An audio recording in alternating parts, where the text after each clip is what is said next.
Hello and welcome to SBK Unplugged, Sheldon Bosley Knight's land and property podcast. My name is Kate Gould and I'm the host of the show. Today I am in the studio with SBK Lettings Managing Director Rebecca Dean. Hi Rebecca, lovely to see you again. Before we kick off, as usual, a big thanks to Mill Street for hosting us in their lovely studio. Thank you very much, guys. It's always a pleasure to be here. So Becca, back again talking again about the Renters' Rights Act, which is coming down the track not too long now before the first phase is implemented on the 1st of May. But in the last few weeks, after the Christmas recess, the government has made a few announcements about just updates that obviously the industry, landlords, letting agents, whatever, they need to know about. And I thought it would be useful for you to come here and just sort of outline what those key updates are, so that we can sort of tell landlords key things they need to know. So, yeah, absolutely. Obviously, we're keeping a close eye on any changes and amends that are being made, and obviously updates to information so that we can prepare our side ready for the 1st of May, ready for that first phase, and getting that implemented. The biggest changes that we're seeing at the moment is information around notices, and more notices when it comes to residential and the PRS, when those notices need to be implemented by in terms of court proceedings being started. So the latest information that we had just 2 weeks ago was that any notices that are in place before the 1st of May, so section 21, if we're looking at that, obviously those are still valid at the moment, can still be served up until the 1st of May, and if they are served prior to that date, generally, a Section 21 notice has an expiry of 6 months. So if a landlord doesn't wish to start court proceedings as soon as that 2-month notice that they've given has expired, they may want to be a bit more lenient. It is valid for 6 months to allow the landlord to start court proceedings. We have been given a deadline of the 31st of July for any notices that are currently in place. So what that means is if we've got Section 21s that are in place at the moment that are now outside of that initial 2-month period, or any notices that will expire closer to the 1st of May, if the landlords do not start court proceedings immediately, they will only have until the 31st of July to do so. So that notice will no longer necessarily run for that full 6-month period. And the same is going to apply to Section 8 notices, but Section 8 notices are valid for 12 months. But it does mean that if a Section 8 was served today, for example, it won't have that 12-month period. Again, the date of the 31st of July will apply for any court proceedings to be commenced against the tenant. So I guess concerns that we have around that is that's potentially more strain on the courts and the procedures there. And I mean, I think looking at our portfolios, we don't have too many where we're in a position that landlords will be having to start court proceedings or are kind of waiting that period out to give the tenant a bit more flexibility.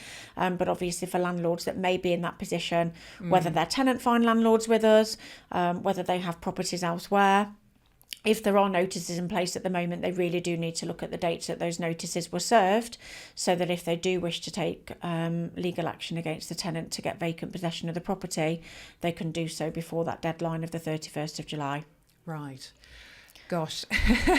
Yeah, it's a lot. It's quite a lot to get your head It is a lot around kind of one small subject. And then there are different. There's different information that's been released for the student tenancies as well, which is only information as recent as this week.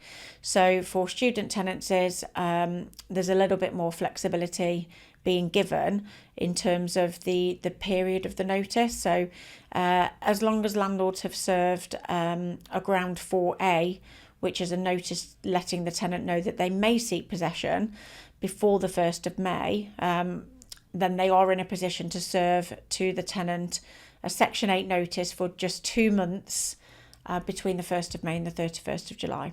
Right. So rather than it being a 4-month period, which is what the Section 8 notice will give, once the new regulations are in place, the landlords will still be able to rely on 2 months' notice, providing that prior notice that they may seek possession has been given before the 1st of May. Right. So we don't, as an agency, manage too many student properties. We do have some landlords with student accommodation, but we do know that some of the landlords within our portfolios that we work with have student properties elsewhere. So that's probably important information for them to just retain at the moment and check with their current agencies, or just check the tenancies if they're tenant fined, to make sure that they understand what's necessary before the relevant dates. Yeah, gosh. So there's quite a lot to kind of get your head around, and particularly with the court delays as well, which we know is a problem. And I know there have been calls for more intervention from government in terms of trying to reduce that court delay. In terms of what is happening on the 1st of May, I mean, when this was gained royal assent back in the autumn, that feels like quite a long time ago now, doesn't it? So it might be worth it might be worth a bit of a recap in terms of what's coming in on the 1st of May. What is the first phase going to look like? Yeah, so I mean, there's kind of 6 key things really that are amends that we'll be focusing on, and that we want to keep landlords up to date with. So I guess the first and most important thing, I mean, since we've just been talking about notices, is that Section 21 notices will be abolished. So as of the 1st of May, a Section 21 notice is no more, and any notices in place, as we've just said, will need to have started court proceedings. Any notices that are in place where court proceedings need to be started, they will need to be started before the 31st of July. And then Section 21s can no longer be served. So we will then be using the Section 8 notice, and there will be the main 2 grounds that the landlords can rely upon if they wish to gain vacant possession, either to move back into the property or either to sell the property. There will be 2 grounds that will apply, and under that Section 8 notice, then it's 4 months' notice that needs to be given to the tenant. However, the soonest that the landlord can ask to terminate that tenancy is 12 months after the latest fixed term agreement. Okay, right. So that's the first change. The second change is that all tenancies will become periodic. So statutory periodics is something that we work with a lot anyway, and there is more than 50% of our current portfolio across all of our offices that currently have periodic tenancies in place. So we don't see that as a real concern, but I guess what it means is that there isn't that security there for the landlord, because it means that tenants can just give 2 months notice from the rent due date, which could be, as soon as the day they take the keys for the property. We're hoping, but also expecting, that we won't see too much of that, because obviously moving costs are expensive. Moving is a hassle.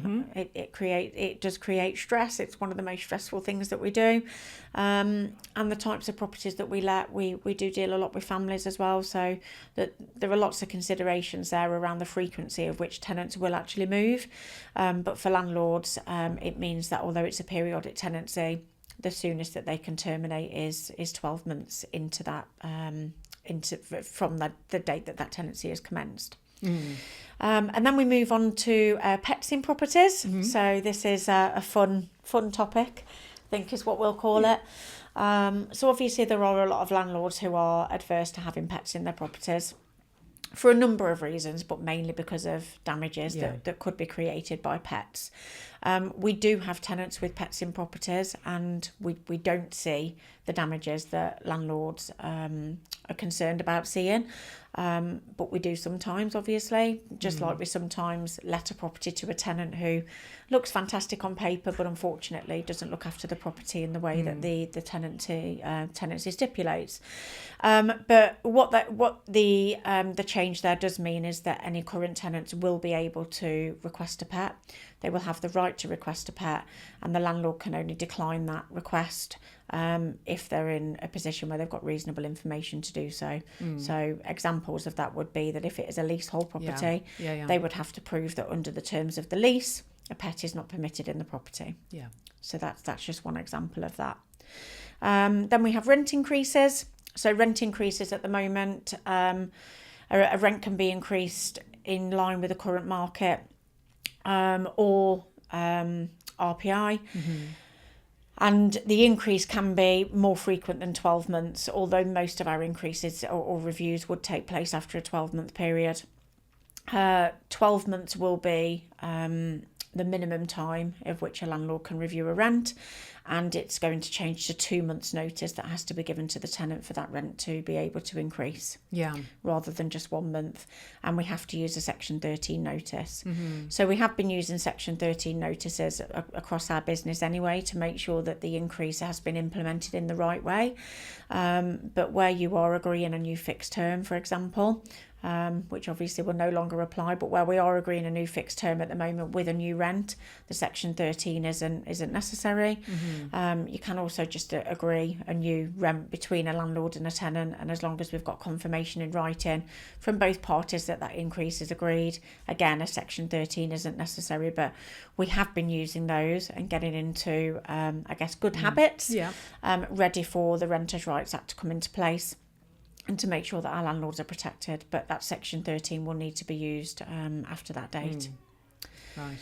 Yeah. Okay, and I'm just... Rent in advance was one. Rent in advance, yes. Thank you for that. So, yes, rent in advance will be no longer. In terms of a landlord will not be able to request rent in advance from a tenant. So where we have situations with international tenants, for example, where they don't have credit history, they're coming into the country as students or without yet having a permanent employment, can't get a suitable guarantor because you need to have a UK-based guarantor.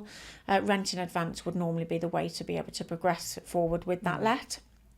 But unfortunately, rent in advance, it cannot be requested as a way to get that deal over the line. Only 1 month's rent can be requested in advance. Now, there is talk at the moment, but we're waiting for further information and guidelines to be released around tenants can actually offer to pay more rent. So once that first month's rent has been paid and the tenancy has started, tenants can offer to pay for a certain term in advance, and the landlord can accept that offer, but the landlord can't request that, and that offer can't be made before the tenancy is commenced. But that is just my understanding at the moment, and there's further information to be released on that. But obviously, rent in advance would be giving the landlord security of the rent paid for a certain period. And if we are in a position where that tenancy is commenced and there aren't, fully acceptable references or a guarantor in place, that then impacts on the landlord being able to take out a rent guarantee service with us, which lots of landlords do to make sure that their interest is protected and they've got peace of mind during that tenancy. So if rent in advance can't be offered before that tenancy starts and the landlords haven't got that peace of mind, then I think we're still going to be in a position there where that change will have an impact, but mainly on tenants that are looking to progress with move-ins to our properties. Yeah. So yes, it's fun and games. I mean, there's lots to consider. I think we've all got our head around the changes that are to come. We have still been releasing regular information to our landlords, and obviously, hopefully, this podcast will be useful for many of them as well. We've just updated our frequently asked questions, which is due to go out this week. So landlords will be able to receive that and refer to that if there's questions that they've got, as well as, of course, picking up the phone and speaking to any member of our team for further information, questions, and guidance.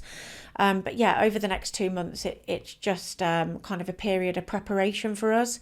So, waiting for guidelines and information that needs to be incorporated into the tenancy agreement, waiting for information that needs to be released to all tenants who are currently on a fixed term tenancy. We'll obviously be making sure that any landlords that have got those notices in place at the moment are aware of that deadline of the 31st of July to be able to start any court proceedings for vacant possession should they need to.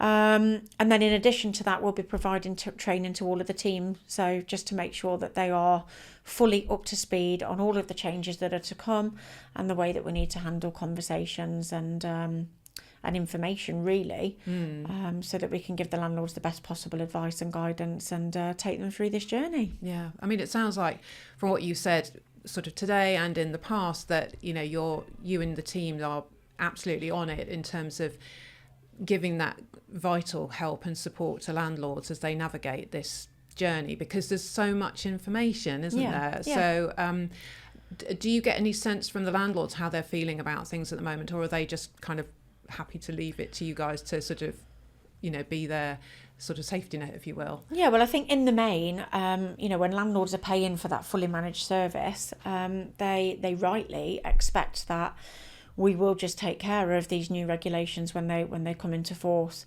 We have had some landlords obviously choose to sell their properties or their portfolios because it feels like a lot of change, and I guess for landlords it does feel like it's another negative for them.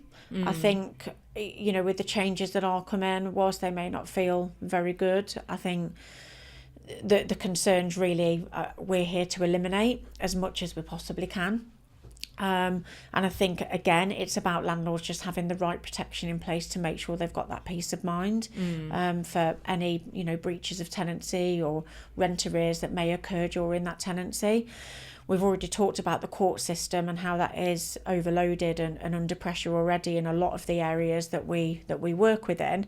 So it's massively important that landlords do consider that rent guarantee service if they haven't already. I was just about to say that's going to be one of your... We don't have a podcast without talking about rent guarantee, do we? But it's so important, isn't it? And it is going to be really important going forward. It is. And I think rather than landlords, choosing to sell their property for the reason that, it's more change, it's more regulation, it's more things to think about and worry about. Well, the idea of the managed service is that they don't have to think and worry about it.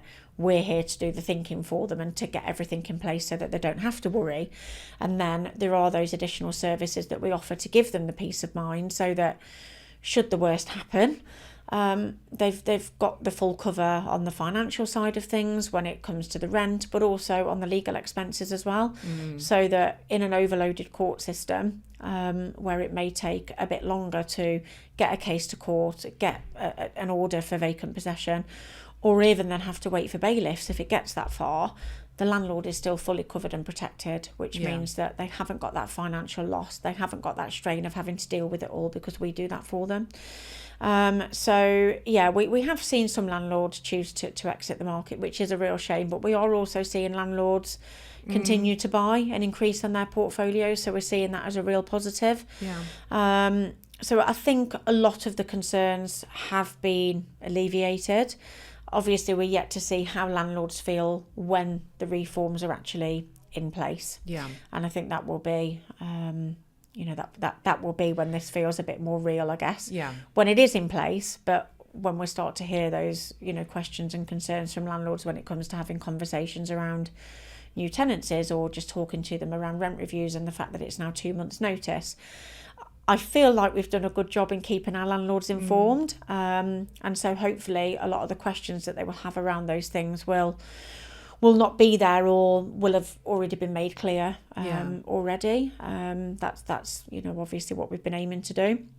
And then information that we'll keep supplying around that will hopefully continue to give them the peace of mind that we've got this for them. And I think a couple of months in, it will just be the new norm, and we'll just continue to move forward as we do when these changes come. Yes, but what will we have to talk about if it's not the Renters' Rights Act? Rent guarantee. Yes, rent guarantee. The rent guarantee service, always. So I think the general feelings at the moment are things are pretty settled. There's a lot going on, obviously, in the background with our business, just to make sure our landlords are prepared and that we're ticking all of the boxes for them. But landlords, any concerns, any questions, hopefully the information that we are releasing does give you the full peace of mind and also answer all of your questions. But if there are any questions, please reach out to me or any member of the team, and we'll happily support. Brilliant. Well, Becca, as usual, it's lovely to see you in the studio. Thank you so much for explaining everything, and thank you for watching, and we'll see you again next time. Thank you. Thank you.